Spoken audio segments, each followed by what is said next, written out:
réalité, il y a des gens qui ont vécu moins que ce que toi tu as vécu. Sans le Seigneur, ils se sont suicidés. Mais ce que toi tu as vécu a été programmé pour que tu arrives à vivre et aller au-delà. Que quelqu'un lève la main droite et dise: cette difficulté a été programmée pour moi. Ça ne peut pas être quelqu'un d'autre. Regarde ce que toi tu as vécu dans le passé. Regarde les difficultés du passé. Que quelqu'un prenne le rétroviseur de sa vie. Regarde les difficultés du passé. Mais aujourd'hui tu es là. Qui aurait cru que tu aurais réussi? Qui aurait cru que tu aurais tenu? Qui aurait cru que tu serais debout? Il y a des gens qui attendaient ton cercueil, mais Jésus les a étonnés. Tu y es allé au-delà de ça. Le Saint-Esprit t'avait capacité. De la même manière, tu as vaincu hier. Tu vaincras aujourd'hui. Tu vaincras demain. Tu vaincras après-demain. Je t'interdis de lâcher. Je t'interdis de lâcher. Tu vaincras. Ne dis pas: oh mon Dieu, je suis fatigué, je suis humain. Moi aussi j'ai un cœur comme eux. J'en peux plus, j'en peux plus. Oui, tu as un cœur comme eux. Tu as raison. 1-0. Mais le deuxième but ne va pas entrer. Pourquoi? Parce que tu as un cœur comme eux, mais tu as quelque chose qu'eux n'ont pas. Tu as un cœur comme tout le monde, comme tes frères, comme toutes les personnes. Tu as le droit de te fatiguer, mais tu n'as pas le droit de lâcher. Parce que toi, tu as l'huile. Au-delà du cœur, tu as l'huile. L'huile permet à ce que tu fasses des choses que les autres ne peuvent pas. Déjà, l'huile de Dieu te rend déjà extraordinaire. Et donc, tu es capacité pour faire des choses extraordinaires. Je t'interdis de lâcher. Quelqu'un dit dans son âme: ce mariage est difficile, je t'interdis de lâcher. Quelqu'un dit: faire ce travail est difficile, je t'interdis de lâcher. Tu vas aller jusqu'au bout. Il y a une mission au bout de tout ça. Tu as été fabriqué pour y arriver. Ça change. Cette partie de sa vie là est amputée. C'est amputé à cause de la gloire qu'il a amenée dans la famille. Il y a des choses qui t'ont fait honte dans la vie. Ça sera amputé à cause de la gloire que tu vas imposer dans la famille. Les possibilités que tu vas introduire dans la famille. Oh, calme-toi mon frère. Dis à celui qui est à côté: calme-toi. Non, dis à un autre: cool down. Faut te calmer. Pas d'agitation. Oh non, toi c'est toi qui avais amené la honte dans cette famille. Non, c'est toi là, tu nous avais humiliés. Mon frère, calme-toi. Il y a un temps pour l'humiliation, mais il y a aussi un temps où tu vas manifester l'onction qui est sur ta tête. Tu vas introduire les possibilités. Galade ne pouvait pas imaginer que l'un de ses enfants allait amener la chefferie dans la famille. Mais ce n'était pas n'importe quel enfant. Ce n'était pas celui sur qui on espérait. C'était le fils d'une prostituée. Le fils là qui a abandonné là, celui qu'on ne regarde pas là, c'est celui que Dieu choisit. J'aime cette phrase: la grâce est injuste. Mon frère, la grâce, tu vas te disputer avec, rien ne va changer. La grâce choisit ce qu'elle veut. Toi tu ne peux pas dire à la grâce: mais pourquoi lui? Regarde, il n'est même pas intelligent. Mon frère, il n'est pas intelligent, mais c'est toi qui vas l'acclamer. Tu regardes, tu dis: mais pourquoi lui? Il n'arrive même pas à bien marcher. Mon frère, toi qui marches bien là, c'est toi qui vas l'acclamer. La grâce, elle est injuste. Lorsque la grâce t'a pointé, crois. Je t'interdis de dire que tu vas lâcher. Tu ne peux pas te décourager. Ces larmes ont été fabriquées pour que tu ailles au-delà. Je te parle ou je te laisse? Que je te parle ou que je te laisse? Psaume 23:5. La Psaume 23:5, la Bible dit, David dit: il dresse devant moi une table en face de mes adversaires. Que quelqu'un me dise: Dieu est un bon cuisinier. Dis-le bien: Dieu est un bon cuisinier. Dieu ne sert pas un repas qui n'est pas cuit. Oh non, il y avait délestage. Non, le courant était faible.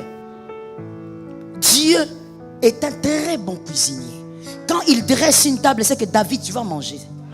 Maintenant, écoute-moi très bien. La table que Dieu dresse, ce n'est pas que la table de bénédiction, mais c'est aussi la table des difficultés. Quand Dieu dresse des difficultés devant toi, il sait que tu as été capacité pour manger et pour passer. Tu vas manger ça et tu vas passer. Et Dieu, il est tellement bon que quand il dresse les difficultés devant toi, en face, il met qui? Les adversaires. Et il y a une chose que Dieu n'accepte pas, c'est l'échec, c'est la honte. Donc Dieu s'est organisé pour que les difficultés soient en face de tes adversaires. Mais Dieu sait que tes adversaires n'acclameront pas ton échec. Que même en face de tes adversaires, les difficultés là, tu vas les consommer, tu vas passer. Tu vas aller au-delà de ces difficultés. Je le dis autrement pour celui qui ne comprend pas. Ces difficultés ont été programmées pour que tu y arrives. Voilà pourquoi tout le monde ne peut pas vivre ce que toi tu as vécu. Ah oui. Tout le monde ne peut pas. Voilà pourquoi quand tu sors d'une difficulté, la tête haute, bénis Jésus. Parce qu'en réalité, il y a des gens qui ont vécu moins que ce que toi tu as vécu. Sans le Seigneur, ils se sont suicidés. Mais ce que toi tu as vécu a été programmé pour que tu arrives à vivre et à aller au-delà. Que quelqu'un lève la main droite et dise, cette difficulté a été programmée pour moi. Ça ne peut pas être quelqu'un d'autre. Regarde ce que toi tu as vécu dans le passé. Regarde les difficultés du passé. Que quelqu'un prenne le rétroviseur de sa vie. Regarde les difficultés du passé. Mais aujourd'hui tu es là. Qui aurait cru que tu aurais réussi? Qui aurait cru que tu aurais élu? Qui aurait cru que tu serais debout? Il y a des gens qui attendaient ton cercueil. Mais Jésus les a étonnés. Tu y es allé au-delà de ça. Le Saint-Esprit t'avait capacité. De la même manière tu as vaincu hier. Tu vaincras aujourd'hui. Tu vaincras demain. Tu vaincras après-demain. Je t'interdis de lâcher. Je t'interdis de lâcher. Tu vaincras. Ne dis pas, oh mon Dieu, je suis fatigué, je suis humain. Moi aussi j'ai un cœur comme eux. J'en peux plus, j'en peux plus. Oui, tu as un cœur comme eux. Tu as raison. 1-0. Mais le deuxième but ne va pas entrer. Pourquoi? Parce que tu as un cœur comme eux, mais tu as quelque chose qu'eux n'ont pas. Tu as un cœur comme tout le monde, comme tes frères, comme toutes les personnes. Tu as le droit de te fatiguer, mais tu n'as pas le droit de lâcher. Parce que toi, tu as l'huile. Au-delà du cœur, tu as l'huile. L'huile permet à ce que tu fasses des choses que les autres ne peuvent pas. Déjà, l'huile de Dieu te rend déjà extraordinaire. Et donc, tu es capacité pour faire des choses extraordinaires. Je t'interdis de lâcher. Quelqu'un dit dans son âme, ce mariage est difficile, je t'interdis de lâcher. Quelqu'un dit, faire ce travail est difficile, je t'interdis de lâcher. Tu vas aller jusqu'au bout. Il y a une mission au bout de tout ça. Tu as été fabriqué pour y arriver. Jephthé, juge 11, 1-9. Juge 11, 1-9. Jephthé, cet homme-là était aussi un retranché. Ça m'intéresse parce que cet homme-là n'était pas le fils seulement de Galad, mais il était aussi le fils d'une prostituée. Oh, sa maman, une prostituée. Une femme pour qui on a honte. Une femme qu'on ne connaissait même pas. Et cet homme-là était dans son petit coin. Et un jour, ses frères se lèvent. Levez-vous maintenant. Ce frère se lève. Et ce frère lui disent, c'est toujours le monsieur en blanc là, Jephthé. Ses frères lui disent, écoute, papa est mort. Maman est partie. D'ailleurs, c'est notre maman. Toi, ta maman là, on la connaît pas. C'est une prostituée. C'était certainement, comme les jeunes d'aujourd'hui disent, c'était les coups d'un soir. Donc c'est terminé. On ne sait même pas qui c'est. C'était juste, papa voulait se faire plaisir. Donc toi, on ne te compte pas. Alors, toi, tu n'as pas d'héritage avec nous. Dis-moi héritage. Que quelqu'un dise à un voisin qui a la foi. Il faut regarder. Hein. Dis à un voisin qui a la foi, héritage. Il dit, toi, tu n'as pas d'héritage avec nous. Parce qu'en réalité, toi, tu es l'enfant d'une prostituée. Écoute-moi très bien. Oh my God. Ils disent à Jephthé, alors, nous, on va partager les biens. Et toi, tu vas partir. Non, Jephthé n'avait pas le temps de pleurer. J'ai aimé l'attitude de Jephthé. J'ai dit à quelqu'un, lorsque les hommes te refusent quelque chose, il ne faut pas être pressé de regretter. Ne sois pas pressé de te lamenter. Peut-être que tu es trop grand pour ce qu'on t'a refusé. Je reprends la phrase. Peut-être que tu es trop grand pour ce qu'on t'a refusé. Jephthé, on lui a refusé l'héritage, il est allé seul. Il a commencé à se forger seul. Et un jour, puisqu'il était le retranché, mon frère, quand Dieu te choisit, peu importe d'où tu sors,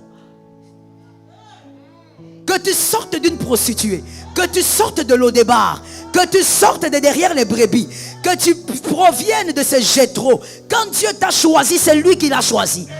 C'est lui qui a choisi et c'est toi qui as été choisi. Voilà pourquoi je dis à un frère, à une soeur, nous ne discutons pas le choix de Dieu. Nous respectons le choix de Dieu.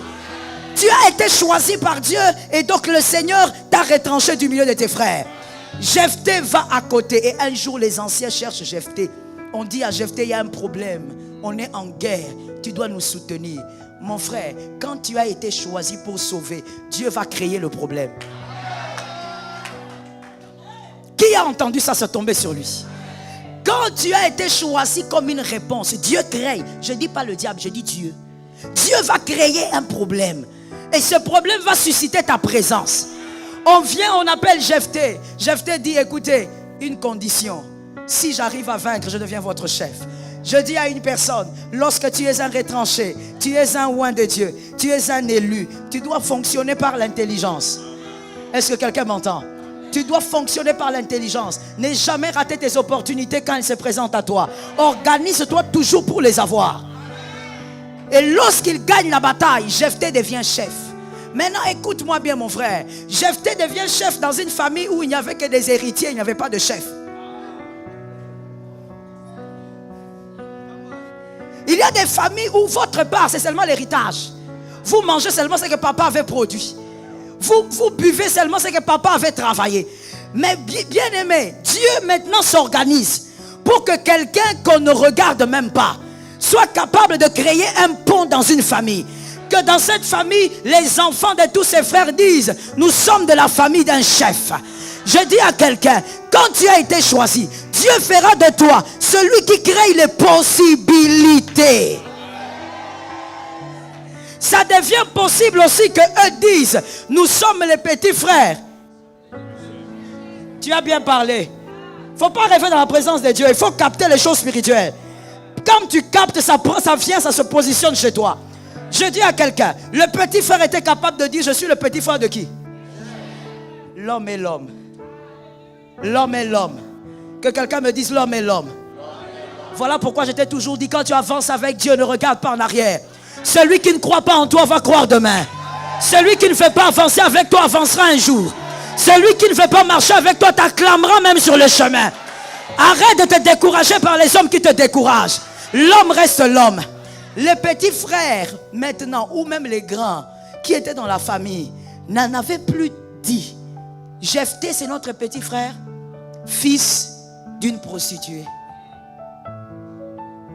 Merci Pasteur Joël Cabazel pour cet enseignement qui nous fait du bien. Merci d'avoir suivi la vidéo jusqu'à la fin. Que Dieu vous bénisse. C'était Communion chrétienne pour plus de communion.